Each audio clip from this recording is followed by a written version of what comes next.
सोबत मनसेचे आमदार राजू पाटील आहेत। राजू पाटील साहेब, ज्या पद्धतीनं महायुतीचा उमेदवार श्रीकांत शिंदे यांचा अर्ज भरण्याची रॅली जी आहे, भव्य रॅली दिसते। अर्थातच त्यांची ताकद आहे इथे। तिसरे टप्पे करायला चाललेले आहेत। मुख्यमंत्री साहेबांचे पुत्र आहेत आणि शक्ती प्रदर्शन होणार त्यांच्या पद्धतीने चाललेले आहे। मनसेचा सहभाग देखील मोठ्या प्रमाणात दिसतोय। या मनसेचा सहभाग मोठ्या प्रमाणात दिसतोय। याआधी एकमेकांच्या विरोधामध्ये होता, आता पाठिंबा आल्यामुळे सगळं एकत्र दिसतं। आमचा पक्ष त्यामुळे त्यांनी एकदा आदेश दिला, त्या आदेशाप्रमाणे आम्ही उतरलोय। पूर्ण ताकदीने याच्यामध्ये अर्ज भरण्याकरता एवढी मोठी गर्दी आहे, काय वाटतं विश्वास किती मताधिक्याने निवडून येतील? मला वाटतं ते मागच्या वेळेस रेकॉर्ड तोडतो। दोन्ही वेळेस ते विक्रमी मताधिक्याने आले, यावेळेस रेकॉर्ड तोडतो आणि समोरचा उमेदवारी एवढं काय गेला नाहीये। बरं, अजून त्यांना जास्त संधी आहे।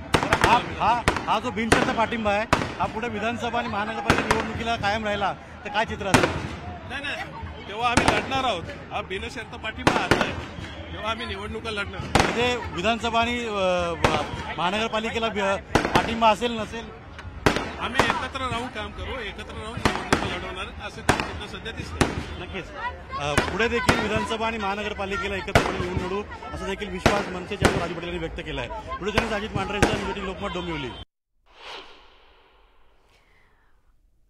कसं आहे, कल्याण डोंबिवली हा लोकसभा मतदारसंघ असेल किंवा इकडे ठाण्याचा बाजूचा लोकसभा मतदारसंघ असेल, या दोन्ही ठिकाणी महायुतीने शिवसेनेचे उमेदवार नरेश मस्के यांना ठाण्यातून लोकसभेची उमेदवारी दिली आणि तिसऱ्यांदा लोकसभेच्या निवडणुकीमध्ये श्रीकांत शिंदे उतरतायत, हॅट्रिक मारतील ते असा विश्वास सगळे व्यक्त करतायत। आज उमेदवारी अर्ज ते दाखल करणार आहेत। या दोघांच्याही समोर म्हणजे नरेश मस्के ठाण्यामध्ये आणि कल्याण डोंबिवलीमध्ये श्रीकांत शिंदे, या दोघांच्याही समोर उबाठा गटाच्या उमेदवाराचं आव्हान आहे।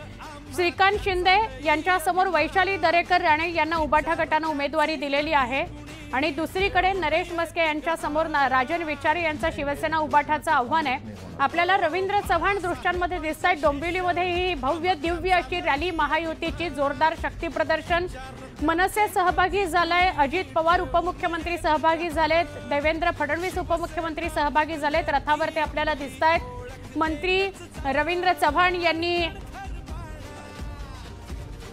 सूत्र सगळी हातात घेतलेली आहेत। मुख्यमंत्री एकनाथ शिंदे सुद्धा आहेत आणि श्रीकांत शिंदेंचा उमेदवारी अर्ज दाखल केला जाणार आहे। आमचे प्रतिनिधी गणेश गायकवाड यांच्याशी बोलूया। गणेश, खूप भव्य दिव्य असं शक्ती प्रदर्शन केलं जात आहे। दोन्ही उपमुख्यमंत्री, मुख्यमंत्री स्वतः, रवींद्र चव्हाण, त्याच्यानंतर नरेश मस्के, खूप मोठी फळी नेत्यांची आपल्याला या रॅलीमध्ये दिसते आणि हजारो लोक सुद्धा दिसत आहेत। स्टेशन रोडला आता ही रॅली पोहोचली आहे, काय अपडेट? सुवर्ण, जसं की आपल्याला माहिती आहे की मुख्यमंत्र्यांचे सुपुत्र आहे, त्याच्यामुळे कल्याण लोकसभेला हे अनन्यसाधारण महत्व आलेलं आहे। आत्ताची गर्दी नाहीये, तर सकाळी 8 वाजल्यापासून ते ठाणे जिल्ह्याच्या विविध भागातून कल्याण लोकसभेचे जे शिवसैनिक आहेत ते या ठिकाणी दाखल झाले होते।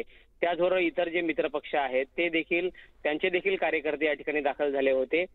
काल मनसेचा जो मेळावा झाला होता त्याला श्रीकांत शिंदे यांनी हजेरी लावली आणि त्या ठिकाणी मनसैनिकांना देखील त्यांनी आवाहन केलं होतं की उमेदवारी अर्ज जेव्हा दाखल करू त्या ठिकाणी तुम्ही उपस्थित राहा महायुतीचा एक भाग म्हणून।